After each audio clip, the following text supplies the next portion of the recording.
Ang Dogecoin ay nakakita ng isang makabuluhang upsurge sa mga whale holdings sa nakalipas na buwan na pumupuno sa kasalukuyang muling upsurge ng presyo nito.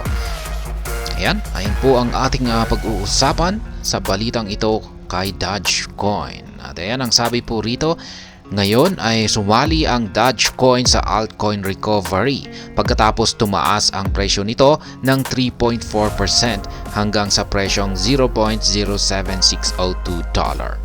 Bagamat ito ay isang malinaw na panalo para sa Dogecoin sa linggong ito, may mga nakikitang hamon sa hinaharap dahil sa 54.23% na pagbaba sa trading volume nito na ngayon ay nasa $379.6 million. Yan, gayon pa man, ang pinakakawili-wiling aspeto ng mga Dogecoin metrics sa ngayon ay ang paglitaw ng isang bagong grupo ng mga balyena, gaya ng ipinahayag ng crypto analytics platform Santiment. Ayan, ang Dogecoin whales ay nagtatag ng bagong order. Ayan, napansin ni Santiment ang dalawang kawili-wiling kaganapan sa loob ng Doge ecosystem. Ang muling pag-activate ng mga natutulog na wallet at ang pagpasok ng mga bagong balyena sa network. Sa partikular, nagbahagi si Santiment ng isang chart na nagpapakita ng pinakamalaking spike sa Doge dormant activity mula noong June. Iminumungkahi ng platform ng analytics na maaari itong magpahiwatig ng potensyal na pagbabago sa direksyon ng presyo or price direction change. Noong November 22, 121 wallet na may hawak na mahigit 1 milyong Doge ang lumabas sa network nitong nakaraang buwan.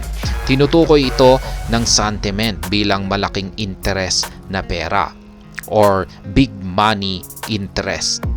Ang ibinigay na chart ay nagpapakita na ang network ay mayroon na ngayong kabuuang 4,715 na address na may hawak na hindi bababa sa 1 million Dogecoin.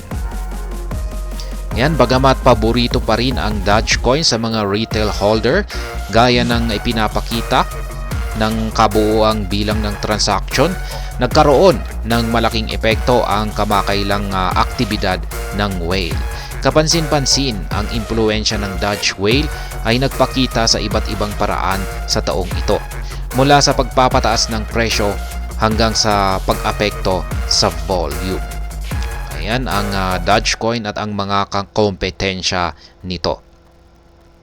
Sa market capitalization na $10.7 billion, ang Dogecoin ay nananatiling pinakamalaking cryptocurrency sa masikip na meme coin space. Bagamat ito ang pioneer ng ecosystem, ang nangungunang dalawang karibal nito, sina Shiba Inu at Fluky, ay gumagawa ng mga makabuluhang pagbabago mula sa kanilang mga nakaraang no utility na label or tag. Habang ang Doge, SHIB at Fluky ay itinampok or finiture sa mga payment system, inilaunch ng Shiba Inu ang Shibarium, isang layer 2 protocol, at kamakailan ay pinasimula ni Fluky ang TokenFi, ang platform ng tokenization nito. Ang Dogecoin ay hindi nakagawa ng katulad na pivot. Gayunpaman, ang Doge ay nagpapanatili ng isang mas mataas na level ng kakayahang kumita dahil sa kanyang mga dedicated follower base. At yan po ang balita natin ngayon tungkol kay Dogecoin. Sana po ay inyong nagustuhan ang aking paliwanag dito. Kung inyo po itong nagustuhan ay pakiclick lamang po ang like button nito. Para naman po sa mga bago lamang dito, kayo po ay aking inaanyayahan para mag-subscribe. Pakiclick na rin po ang bell icon nito dahil ito po ang siyang magsisilbing notification nito sa mga bago kong videos na akin pong ina-upload sa aking YouTube channel na ito. Marami pong salamat sa panonood. Ingat po tayo lagi at God bless po sa ating lahat.